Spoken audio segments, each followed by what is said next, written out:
I'm reading the right things. Like, I feel like I learned a lot this year about what my reading taste really is, and I read a whole bunch of bangers in 2021, that's for damn sure.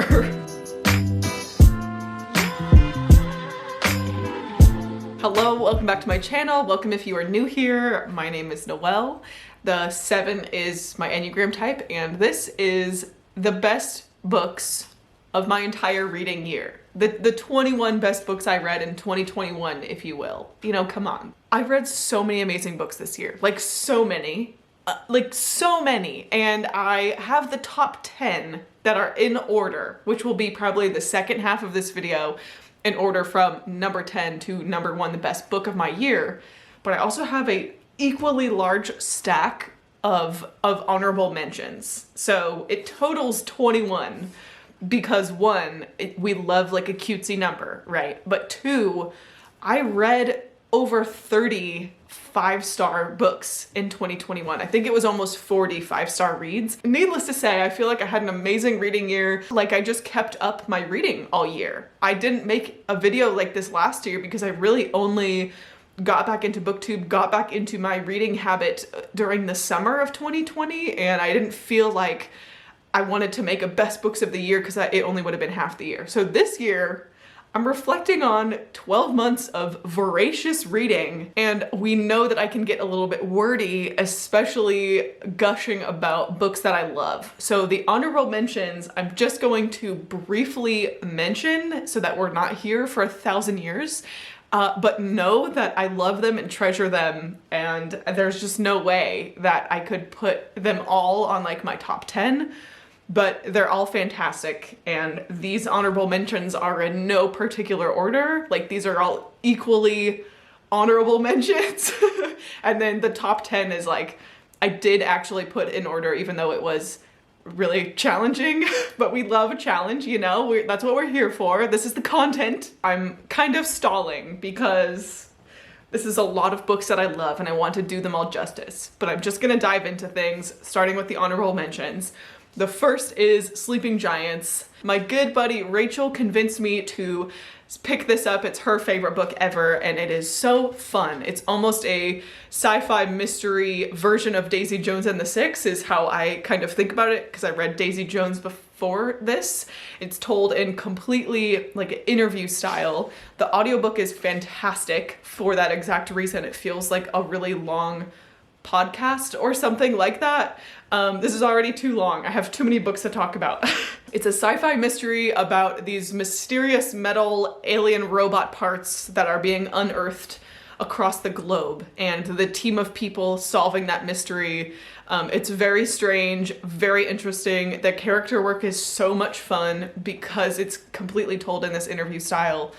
Can't wait to finish the series. I've read the second, but not the third, and I'm excited to continue that in the next year. You know how many times I'm gonna say excited in this video?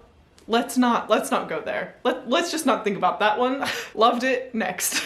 This is the one that I read in December that made it to my honorable mentions, and this is One to Watch by Kate Stayman London. And I buddy read this with my friend Nicolee from Nicolee Reads. She actually bought this for me for my birthday in September. I had heard mixed reviews about this. I haven't even put this in a wrap up yet because I read it so recently, so you're getting my kind of organic first thoughts right now. So I get why it's considered a romance, because it's like a romance reality TV show. However, I don't feel like it was actually a romance story. It was so much more about the main character, the lead, coming into her own and following her journey, and we learn so much from her about what it's like to be in a plus-size body and live and take up space in the world from her perspective, and the way that people treat her. Just so good, just so good. I love just being in Bee's head, following her story and listening to her and watching her process everything that she goes through and stand up for herself. The other really fun thing about it is this is also mixed media. There's like blog clips, podcast clips, all kinds of different media elements that help to make up the story, which I had no idea before going into. I feel like I hadn't heard anyone mention that before. So getting too rambly already again, but loved it, read it. It has like zero spice. It's barely a romance. I feel like it's a romance on a technicality, honestly. But I did really, really love this ride. I'm already out of breath, so this is really fun. Next is The Atmospherians by Alex McElroy. And this is a debut and new release this year by a non-binary author. And it is about, I love this book. I wish more people would read it. It's a satirical novel about these kind of disgraced influencers who go through like a public scandal that decide to pair up and form a cult to like reform toxic, problematic men.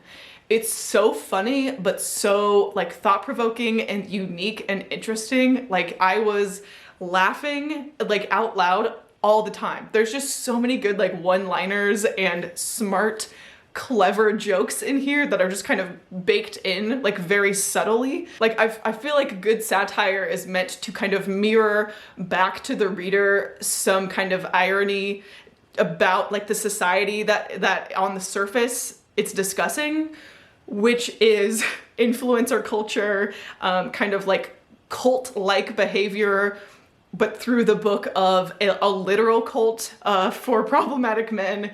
So good. It's really hard to explain, but just trust me, if you like weird books, if you like funny books, if you like books that really make you think about culture, about society, it's worth a read. I had so much fun. Next, I think I read this like almost a year ago, early on in the year. This is Tetris by Box Brown. Hear me out. The literal story, true story of the creation of the game Tetris, and the ensuing frenzy that happened across the world as different countries and different video game companies scrambled to get the rights to this game. And it sounds like it would not be interesting or exciting, but it's very interesting and very exciting, I found. Is there rainbows? Now we're getting sunshine. Hold on, let me take the crystals off my window. And literally I did that and the sun just went behind a cloud again, so it's fine. And this is another one where you just have to trust me that it's really fun and very engaging. Like there's a lot of history and commentary on game culture, video game culture, which is a very young industry compared to a lot of other billion-dollar industries of today. Like the video game boom largely can be traced back to Tetris's boom in like the 1980s. All right, the next honorable mention is Ace of Spades, and wow. Hang on. Ace of Spades is a young adult thriller, which I feel like I don't read any young adult thrillers. I'm pretty new to the thriller game, like in general, but this one I really enjoyed.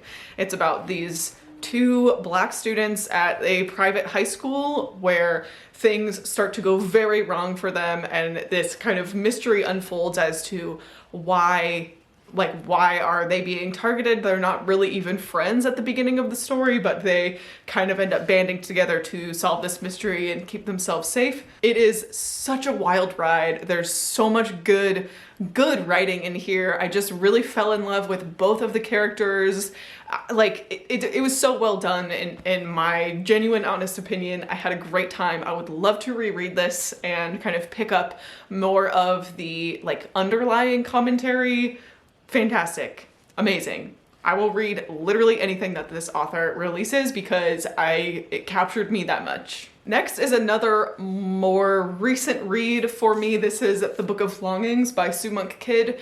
I talked about this very deeply in my November wrap-up. This was a easy 5-star read for me. I mean, all of these, every single book in this video was a 5-star read. Or similar if it was a memoir, of course. This follows the fictionalized woman who becomes the wife of Jesus of Nazareth, and it was so fascinating. I was not sure what to expect going into it, which is why I mentioned that I procrastinated picking this up for a long time, and I'm mad at myself that I waited so long because I really really loved this. This deeply, deeply touched me, made me think about a lot of things kind of at the intersection of women and religion and tradition. I found it so interesting. I'm dying to reread this because it just made me feel so warm and fuzzy and seen and understood in a very like non-cliche kind of way. I know how that sounds. Truly loved my time. Can't wait to reread it, probably like next year. Okay, then the next two I have is March volumes 1 and 2. These are graphic nonfictions also put together by John Lewis himself and a couple of like graphic novel artists and writers. And this is his story of his life in the civil rights movement, starting from like his childhood growing up, going to university, participating and organizing in the sit-ins, to his time with Martin Luther King Jr. Like, it spans so much important history that I felt like I got almost none of in school, and now I have it straight from the man himself, and boy, are these powerful. There is the third in the like graphic nonfiction trilogy that I have yet to pick up, but I will definitely be doing soon in 2022. But oh my gosh, if you want to read more about John Lewis and civil rights and all of this American history, cannot recommend highly enough. Just wow, really. And then my very last honorable mention is The Wild Ones by Nafisa Azad. This is another easy 5-star. This and The Book of Longings were my 2 5-star reads of November. I talked about this very thoroughly in that wrap-up video. This is a YA fantasy standalone story about kind of a found family sisterhood of all of these different girls who go through like a similar form of abuse, and their kind of leader, the first wild one, seeks them out and finds them. There's almost, it's fantasy, but it has a vibe of like magical realism because there is a lot of stuff interwoven in like the real world. It's almost urban fantasy, but there's still so much like whimsical nature to it. There are so many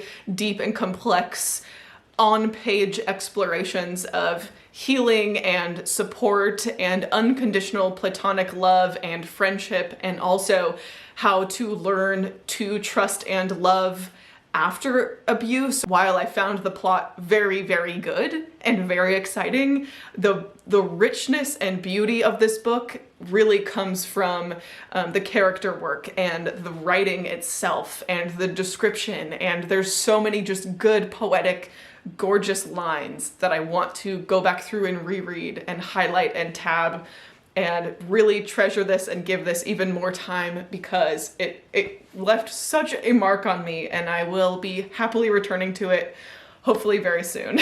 Okay, I realized when I was editing that I left off 2 of the books because I didn't own them. And in my brain, I just skipped right over them because I was so excited.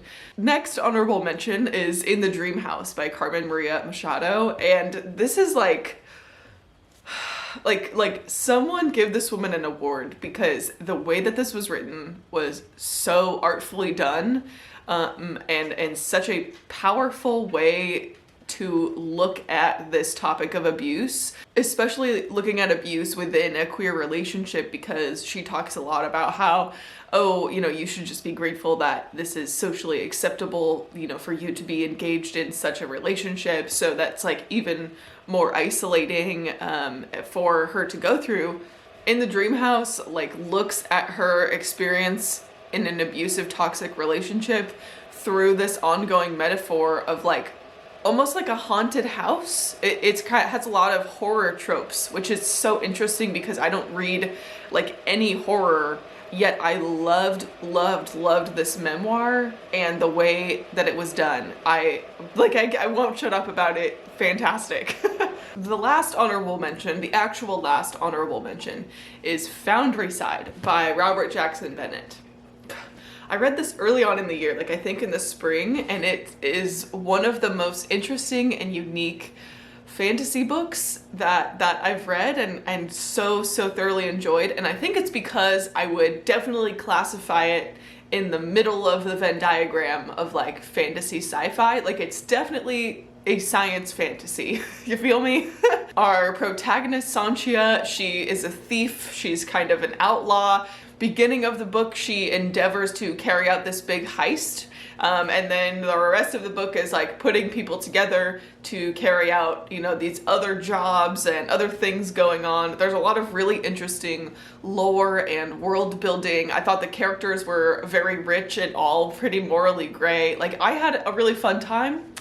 I would just like to say once again that Six of Crows is not the only heist book in existence, you know? Like, there are other heists out there. I will be very excited to finish this duology next year. I think it's a duology. And if you ever come across on like eBay or anything, the hardback books of these covers, like, send me a text, a DM, a smoke signal, a freaking carrier pigeon. Like, I need them. I need them. They're gorgeous, but they're impossible to find. So that's Foundry Side. So those are all the honorable mentions, and clearly I've already been absolutely gushing, like talking about all my favorite books this year, and we haven't even gotten to the top 10. And so now we are there. We are at my favorite books of the year officially. So my 10th favorite book of the year is Evelyn Hugo, The Seven Husbands of Evelyn Hugo by Taylor Jenkins Reid. I put this off for a long time. This was so hyped. This is everywhere on BookTube and Bookstagram, and I was just worried that it would be a victim of hype for me. However, it was not at all. It was not at all. It was just as good as everyone told me that it would be. I loved it. I felt very seen. I felt like I really got to understand Evelyn Hugo. I loved her fire, and I loved kind of this gentleness that we get from her at the same time. It's such a great example of this elderly woman like reflecting on her life and being able to have self-awareness about her past, and also be unapologetic for the way that she lived her life and still stand up for herself and love herself while also being soft at the same time. I loved Evelyn Hugo as a character, and the story of this book was so unique and interesting, and the mystery underneath it all, like why Evelyn Hugo is telling this young journalist about her life, you know, we slowly learn over the course of the book too, which was just like, that's what pushed it to one of my favorite of the year, is that extra layer. Like I didn't even need that extra layer to be swept away and obsessed with this book. But that extra piece, the way that it all wraps together just absolutely blew me away. And this was so stunning. This really delivered on the hype. Definitely. This is gonna be crazy lighting where it keeps raining and then not raining, and then the sun comes out and then the sun goes away. So I hope that your eyeballs are doing okay, because I know that it might be a little funky, but like I can't control the weather, you know? Okay, number 9 is A Sky Beyond the Storm by Sabaa Tahir. This released about a year ago, I think last December, and I read this in January of this year, and what a beautiful conclusion to a series. This is my favorite YA fantasy series. See, there's the sun again. Amazing. Coming out for A Sky Beyond the Storm, as you should. This is the 4th and final book in the Ember and the Ashes series, which one of my favorite things about the series is getting to see how Sabaa Tahir grows and develops her skill as a writer, because I think hands down, by far, this is the strongest and most complex of the 4, as far as like the writing itself and the intricacies and growth and everything that the characters go through in this book, the way that everything is wrapped up, but it's not like too clean. In this case, I felt like the ending was absolutely perfect, and gosh, it was just so weirdly nostalgic to read this, because it's certainly not an easy read. Like, a lot goes down in this book. This is the conclusion in like an epic YA fantasy where like a lot of tragic things happen, but yet I felt almost brought to tears just seeing how far these characters have come. I felt so strangely proud and excited for Sabaa Tahir to have like written this. Like, I just watched Leena Norm's video on her favorite books of the year, and she talks about how sometimes you read a book and it just makes you think, wow, someone is this talented and that makes you happy. And that's exactly how I feel about this book and this series. It's like, wow, I'm just so happy that Sabaa Tahir exists and is writing and is successful and is simply this talented. Like, that alone gives me joy. And this book absolutely blew my mind, and it makes me happy every time I think about it. So give it a try. And I have said frequently that my favorite books in this series go in reverse series order. Like, my top hands down favorite of the series is this one, and then the third book, and then the second book, and the first book is my least favorite in the series. It's still great, I still love it, but if you read An Ember in the Ashes and you think, oh, it was like fine, like, please keep going, because it gets so good, and I love it. I'm obsessed, and I could keep going, but we're gonna move on. But Sabaa Tahir is one of my just like girl crush authors, because like, she did this. She really went this hard for us, and she has all of my respect. Number 8 is one of the few on this top list that I don't actually own, but I will eventually, because these deserve a place of honor on my shelf. I literally said these, and I haven't read the rest of the series yet, but I am confident that I will love them. Number 8 is The Fifth Season by N.K. Jemisin. Like, speaking of authors that I have a huge writer crush on, N.K. Jemisin is also up there, because I don't understand how she's a human being walking the same planet that I'm walking when her brain can do things like this. Like, if you have read this book, you know, like, the level of absolute genius and craft that I'm talking about. And if you haven't read it, like, let the FOMO consume you so that you will read it, so that we can talk about it, because my God, what a work of art. Like, this deserves the Hugo Award that it won, and also 50 other Hugo Awards or similar awards, because this is simply unmatched, and it's a sci-fi, or I would say maybe science fantasy, where there's so much that I feel like trying to describe it will almost take away from it, but I will try my best.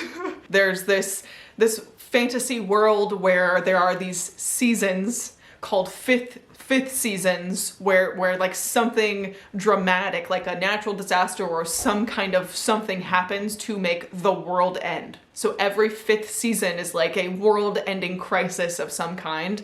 And in this particular one, it has a lot to do with like seismic crises, like earthquakes and rocks and manipulation of those things. And I know that sounds like, how can that be that genius? But you just have to trust me. It is that genius, because there's so many other threads. Like, the whole time you're like, how can these possibly all intertwine? Like, where am I going? But you just have to be along for the ride. And it's amazing. There's a polyamorous relationship. There's like truly an epic quest, the most epic of quests. And I feel like I know where the series is going because of the way that this ends. Like, there's a very clear trajectory of what happens next, but also it's N.K. Jemisin and like, who really knows for sure, you know? I don't feel like that made any sense at all, and I don't think I really told you anything at all, but it's great. It's great, and you should read it. Number 7 is another one that really took me by surprise. This is Drive Your Plow Over the Bones of the Dead, which is a thriller in translation, and wow.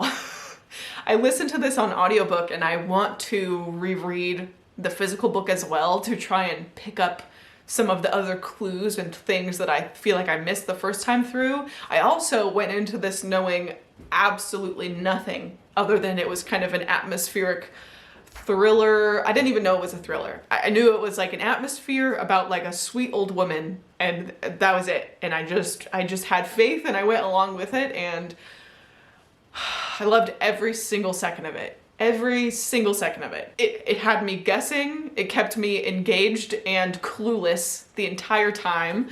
Our main character is such a sweet, quirky, unique little lady. It's like a remote village in Poland, I think, where she spends a lot of time doing astrology on her own in her little cabin. She loves being around animals and nature, and she like takes care of these like other, like basically like people's vacation homes when they're not around. And so she spends a lot of time on her own, and then one day one of her neighbors turns up dead, and she kind of inserts herself into the investigation of why did he die? And she has a very good idea of like, well, I'm pretty sure I know what happened, but because she's like a sweet old lady who practices astrology, none of the men and the investigators like take her seriously or pay her any attention. It's amazing. It's amazing. There's so many great lines and commentary about environmentalism, about animals and nature, and even just like existentialism in general. She just like kind of waxes philosophical about certain different things. Like, we're fully in her head the entire book, and I was so shocked at the ending. Like I was very satisfied, but also so shocked. Loved it. You should read it. And a little shameless plug, if you want to read more translated literature, you should join us starting in January for the Found in Translation Book Club, where we will read a different book in translation every single month with my friends Brittany and Annie. Here's the video announcing all of that, because this was one of those books that set me down a spiral of like, what have I been missing? Like, not reading translated literature. So very excited to keep that ball rolling. And I know that this author has written a few other works as well, and I will be gobbling them up the first chance I get, because it's one of those where I read the first book from her. I'd never read this author before, and she has such a unique and like descriptive, atmospheric writing style that I want to get my hands on everything she's ever written. I have been filming for a while, and I'm starting to worry that this may be a long video, but you know what? It is what it is. We are gushing. It's fine. Let us continue. Number 6 is No One Is Talking About This by Patricia Lockwood, and admittedly now people are kind of talking about this because it was shortlisted for both the Booker Prize and the Women's Prize for Fiction this year. It did not win either of them, but does it deserve its place on the shortlist? This is super tiny, and it's super weird, and you know, we all know at this point that I love weird speculative books that thinly commentate on different things going on in society, especially if it's punchy and funny and like speculative and has something to do with like existentialism or the internet or people interacting together. Like, that's a very specific niche of books that is a great recipe for books that I will really, really love, and this was no exception. It's written, let me see if I could find like an example. It's written almost like you're reading a bunch of tweets. It's very, not choppy, but it's like such a strange and surreal reading experience, but once you're in it, it just makes sense. Like, you can kind of see how it's very like small paragraphs, and that's like exactly how it is the entire book. Almost like kind of, I don't want to say disjointed, because it really makes sense and it's easy to follow through the whole book, but it is truly a strange and unique reading experience. I actually read this on audiobook also, and it was still very entertaining and easy to follow. It is told in 2 parts, which I hear a lot of people say, where the first part is kind of talking about this woman's obsession and involvement being deep in the internet, where it's like all consuming. So we get a lot of fantastic commentary on what it is like to be deeply submerged in the world of the internet and what that can do to a person's mind and social life and life IRL, while, you know, also trying to be present enough in your personal life, at least enough to post cool things on Instagram. And halfway through the book, something very real and very raw and very uncontrollable happens in our protagonist's life that kind of like pulls her out of being submerged in the internet, yet the writing style stays the same. And it's such a profound, like, tonal shift that just gives me like chills every time I think about it. This is, I found, very interesting and very genius, and will probably give me a lot more to chew on every time I reread it, because there's so many good lines like on their own, a la carte, but put together, all of the different themes just really add up to something incredible. I know that I'm being kind of vague, but that's kind of the point also, is what's the point? What's the point of any of this? What's the point of the internet? Like, why don't we spend time being present? Or why is it so hard to separate those things? It is very out there. It's a little bit woo-woo. It's very strange. So just be warned. But also please read it. Okay, we're officially in the top 5. Number 5 on my favorite books of the year is A Middle Game by Shannon McGuire. And I recently just found this copy at my local used bookstore, like gorgeous and perfect, because I read this originally on audiobook from the library, and I loved this. Obviously, it's my 5th favorite of the year, but it also felt too smart for me, and I will definitely be rereading this physically so that I can absorb a little bit more and annotate things. I think this will be a great one to like put tabs in to kind of keep track of different things going on. It's very hard to explain. I will be excited to read everything else from Shannon McGuire, because it, again, similar to Drive Your Plow Over the Bones of the Dead, it's like a very unique writing style, a very unique and interesting premise, and I don't think I understand a lot of what happens, but I know that it was amazing, and I still can't stop thinking about this, and I think I read this in like July or August. I guess I would call this speculative. It's kind of sciencey, but largely takes place in the real world, and there's kind of secret parts of science where really it's like alchemy. We mainly follow these two connected children as they grow up and go into adulthood. It's a very long timeline through all of the book, and one of the children is very gifted at math, and one of the children is extremely gifted at words and language. They're kind of, you know, two opposites, like a real yin-yang kind of situation. And they discover very early on in the book that they have this connection with, you know, complementary skills, and they are simply almost like tied together by fate in kind of a way. And why is she so good at math, and why is he so good at language?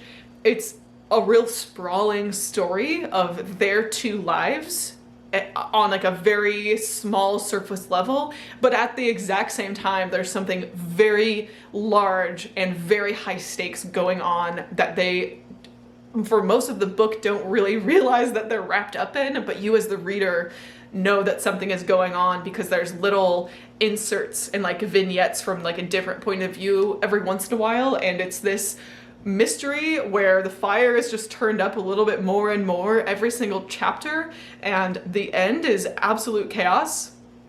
I'm excited that we will be getting more in this universe soon, because I'm not ready to say goodbye to this world or these characters. I don't think the next book is going to follow the same characters, but I believe Shannon McGuire has mentioned that they will at least make an appearance in the next book. Again, I don't know how well I'm really explaining this, but my favorite parts of this, well, maybe 3 things are what really stuck out to me about this book.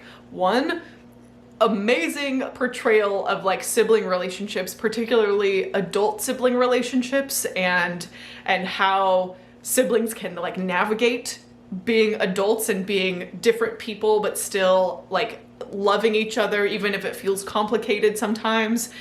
2, the way that the science or magic or alchemy, like whatever makes sense in your brain to think about it, the way that that intertwines with math and language is so interesting, and I just want to like let my brain think about it more, because the way that Shannon McGuire portrays it is so fascinating. Like, math makes up everything in the world, and language kind of puts a voice to it. It is, I guess, a one-liner of how I would describe the magic in this book.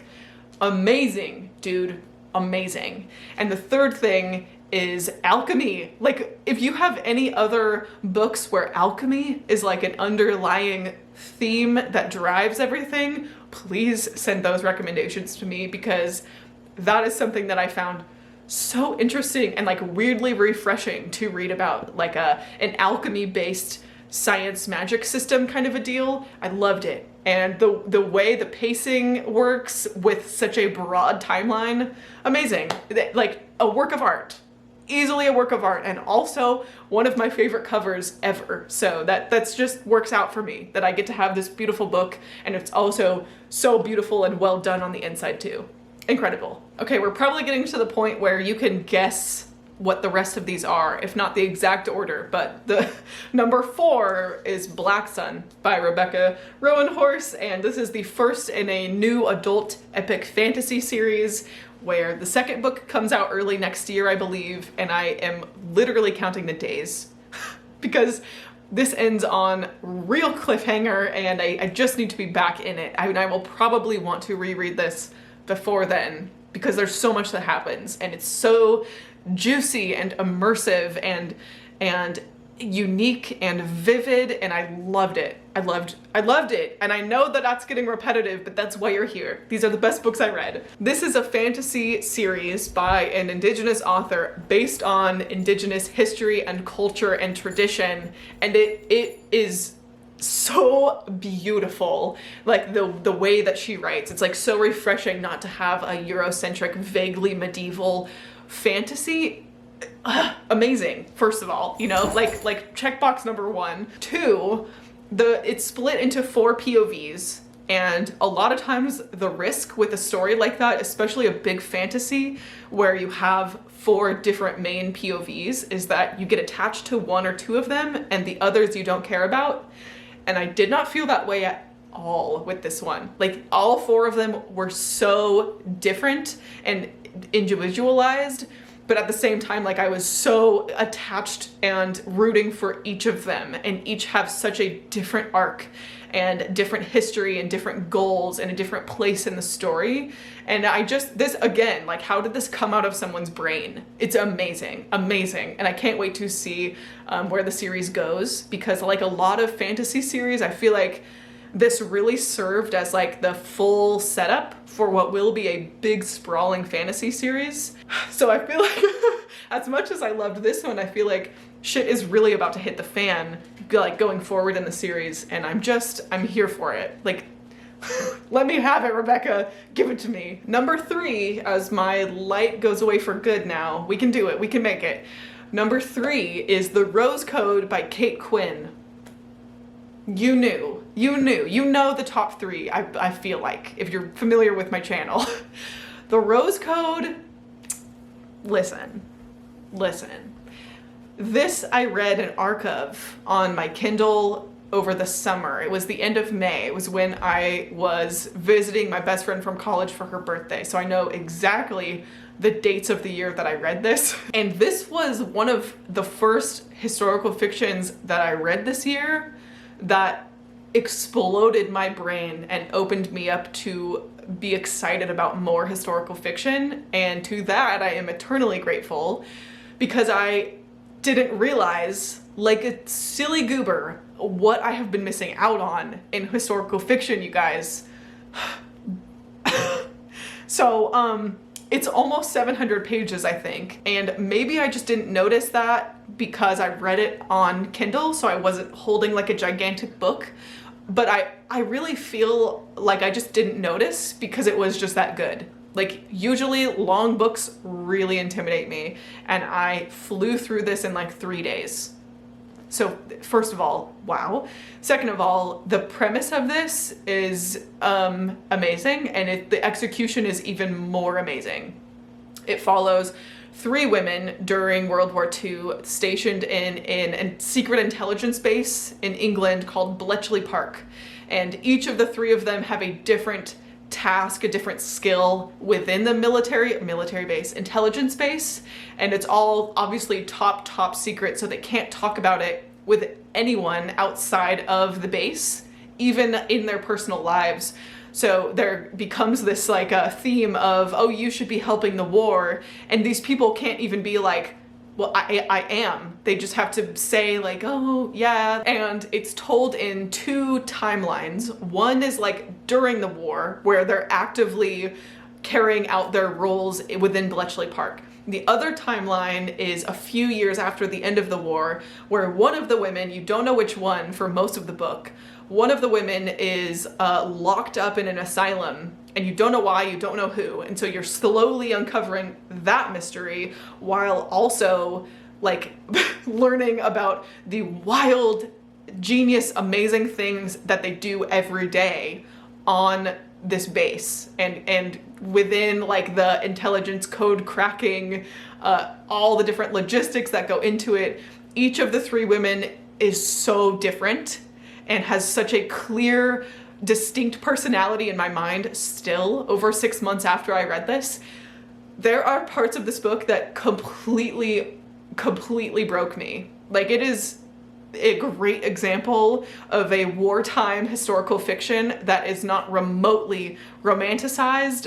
It does not pull its punches whatsoever, yet it's still a beautiful story and has a message of hope at the same time. Like, I felt like it did a really good job of balancing that kind of a tone. I could keep going on this one forever and ever because it has such a special place in my heart.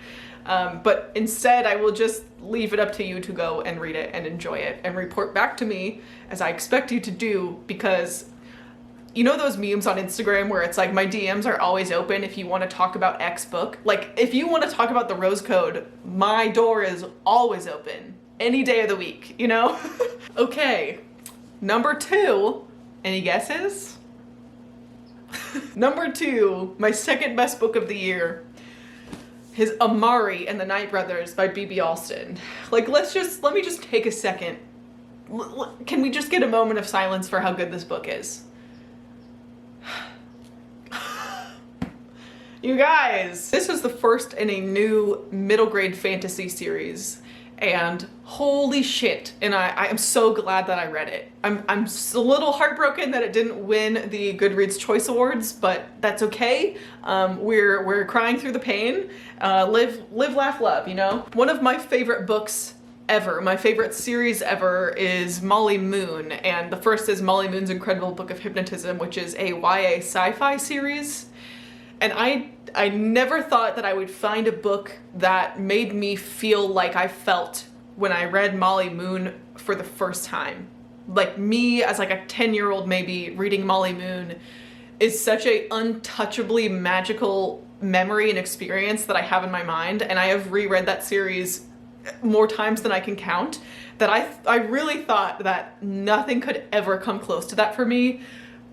But I love to be proven wrong, and Amari is up there. It gave me that feeling. Like, this felt like being a kid again, reading an amazing, amazing book that just took me on a journey, fully immersed me, and I had a blast. I hope that this series goes on forever. I hope it's 20 books long, because I will never want to say goodbye to Amari and the other characters and this magical world that B.B. Alston has created. It's that good. It's that good.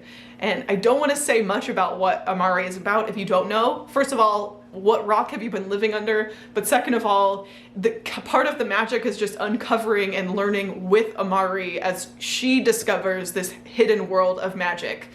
We kind of walk beside her the entire time as she's searching for her brother, where then she ends up in this kind of magical secret world, learning how to use magic herself and what that means for her, and getting up to all kinds of mischief and mystery solving.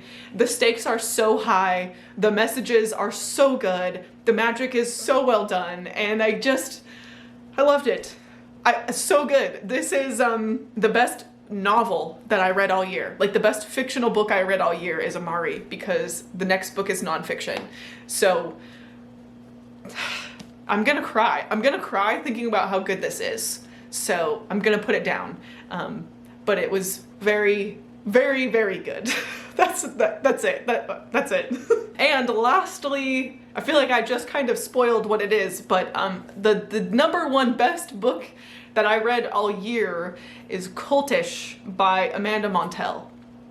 You knew, okay? You knew this was coming, but this is the best nonfiction book I've ever read in my freaking life. And now when I hear people say that they don't read nonfiction because it's long or it's dense or it's boring, like I get a physical, rageful reaction, because that just means that people are closing themselves off for reading books like this. And it was easy to read. It was fast to read. I couldn't put it down, and I read it in a matter of a couple days. You know when you read a really good book, like a fictional book, and it's just like a real page turner, and then you want to slow down because you'll know that you'll never get the experience of reading it for the first time again? That exact same vibe, okay? And somehow it's like a nonfiction book. Okay, I gotta cool off. Let me step off of my soapbox. Everyone should read nonfiction because you could read things like this. Cultish is a deep exploration on the way that language and words can be a very powerful tool for cults and also cult-like organizations that we all find ourselves in, you know, like the culty things that we all participate in, from like Soul Cycle to MLMs to social media to all kinds of different things, where Amanda Montell discusses language being the glue that holds those ideologies all together. And you don't need to know a single thing about linguistics. Like, I'm a linguist, so that's probably partly why it is so special to me, but you do not need to be a linguist to love and understand and enjoy this book. Let me just say that. Amanda Montell really breaks down a lot of myths around what cults are, why people join cults, a lot of these expectations and assumptions that society makes in regards to cults and culty things or activities or organizations. Absolutely blew my mind. I have a copy of this, but I have lent it out to a friend because this is one that I feel like I will be preaching about for a long time to come, because I learned so much. I think about it so often and I underlined it, I annotated it, I took amazing notes, and I can't wait to read it again and take even more notes and soak even more of it into my dome, because, say it with me, I loved it, okay? It was really good to vastly understate how much I loved it, but yes, that was my best book of the year. We did it.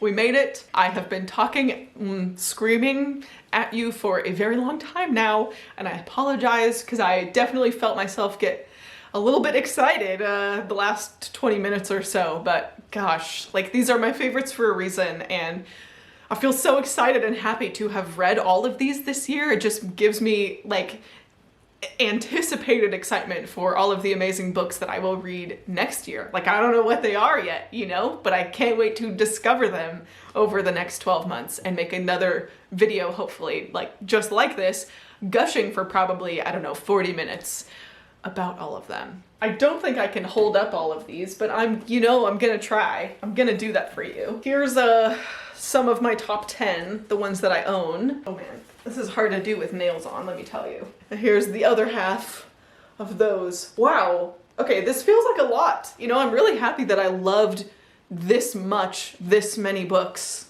this year. You know, that makes me think that, okay, I'm reading the right things. Like, I feel like I learned a lot this year about what my reading taste really is.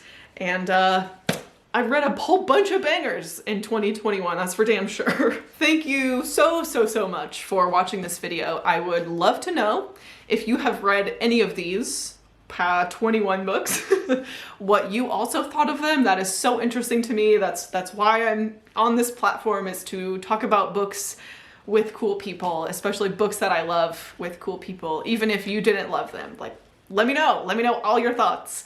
And if you made it to the end of this video in the spirit of cultish, leave me the alien head emoji. It's one of my favorites. 5-star emoji right there for sure. And also tell me, now I'm giving you a bunch of homework, so do any of these or none of these if you so desire, but also tell me your favorite book of the year or best books of the year, or books that you think might be one of my favorite books of next year. So I will let you go. I will see you very soon for my worst and most disappointing books of the year in a few days. Spicy! Thank you for watching. I hope you are well, and I will see you very soon. Love you, bye!